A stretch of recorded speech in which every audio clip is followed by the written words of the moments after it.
Pagi sahabat surgawi, semoga senyummu selalu terhias dalam diri. Dengan begitu kau akan nampak lebih berseri-seri meskipun belum mandi. Tapi biarpun belum mandi, senyummu masih semanis gulali. Oleh karena itu, tetaplah tersenyum sepanjang hari. Jangan biarkan terhenti cuman gegara hal-hal yang membuatmu bersedih hati.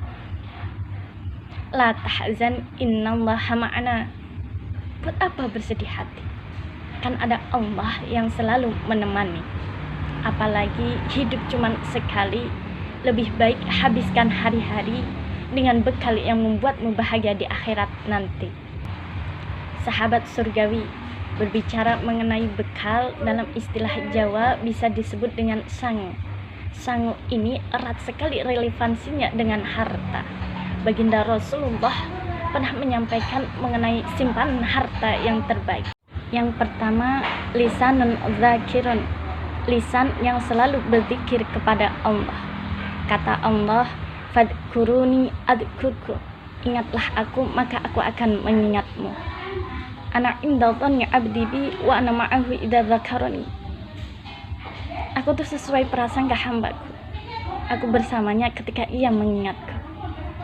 Orang yang seperti ini mampu selalu menghadirkan Allah di dalam hatinya, maka ia akan merasakan ketenangan dan kedamaian. Jika jiwanya sudah tenang, damai, maka ia takkan mudah marah. Jika ada orang kok suka marah-marah, entah itu di jalan, di medsos, atau di rumah, itu pertanda bahwa ia kurang dalam mengingat Allah. Kedua, qalbun syakirun, hati yang selalu bersyukur kepada Allah. Sebaik-baik hamba ialah yang pandai bersyukur kepada Allah. Bagaimana caranya kita agar selalu bersyukur kepada Allah?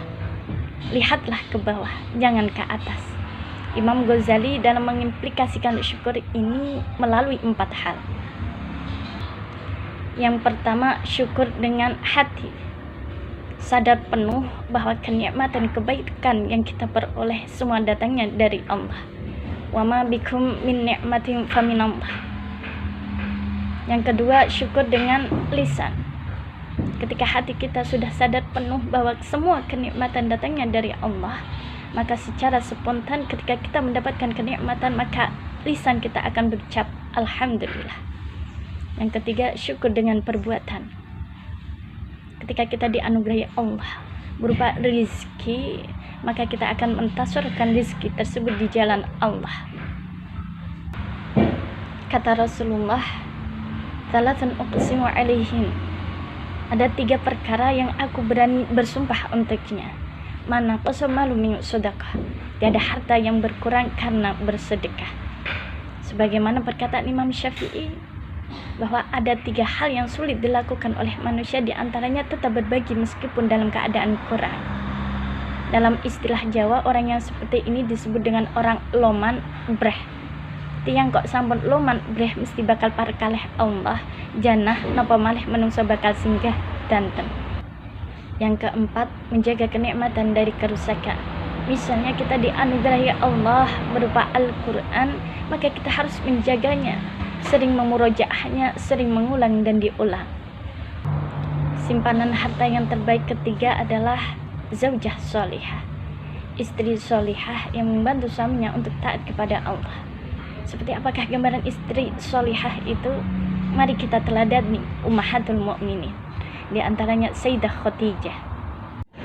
Sayyidah Khadijah merupakan sesosok istri yang sangat begitu setia. Namun kesetiaannya tidak hanya sebatas dalam urusan rumah tangga. Hal ini terbukti ketika baginda Rasulullah memasuki fase kenabian. Beliaulah orang pertama yang menyatakan keimanan tanpa ragu-ragu kepada baginda Rasulullah. Beliau adalah sesosok istri yang pandai menghibur hati suaminya. Ketika baginda Rasulullah mendapatkan wahyu pertamanya, beliau diliputi rasa cemas lagi khawatir. Sayyidah Khadijah langsung berusaha menghibur beliau. Wahai kekasihku, janganlah engkau bersedih. Demi Allah, Allah tak akan menghinakanmu selamanya. Engkau adalah orang yang suka bersilaturahim. Engkau adalah orang yang suka menolong kaum lemah. Engkau adalah orang yang suka menolong dalam kebaikan. Engkau adalah orang yang suka memuliakan tamu. Seketika sinalah rasa gundah baginda Rasulullah Shallallahu Alaihi Wasallam. Beliau adalah sesosok istri yang tak pernah mengeluh, lagi penuh semangat. Bayangkan, di usia senjanya, di saat lemah-lemahnya fisik, beliau masih bersemangat menemani baginda Rasulullah dalam melewati masa-masa boikot yang telah dilakukan oleh kaum kafir Quraisy selama 3 tahun lama. Tapi beliau tak pernah mengeluh sedikit pun kepada baginda Rasulullah. Beliau adalah sesosok istri yang selalu mencari bagaimana agar sang suami ridho kepadanya. Bahkan Sayyidah Aisyah pernah berkata, tidak ada wanita yang paling aku cemburui melainkan Khadijah. Beliau sudah wafat 3 tahun lamanya setelah baginda Rasulullah menikah denganku.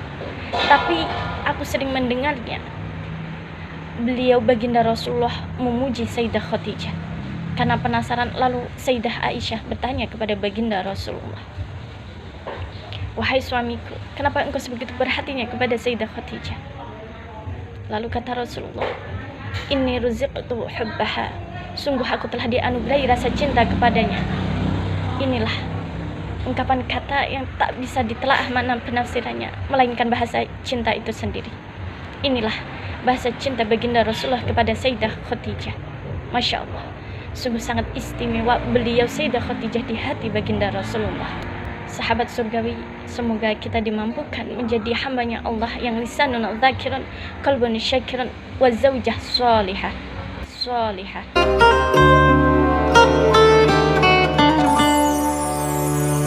Wahai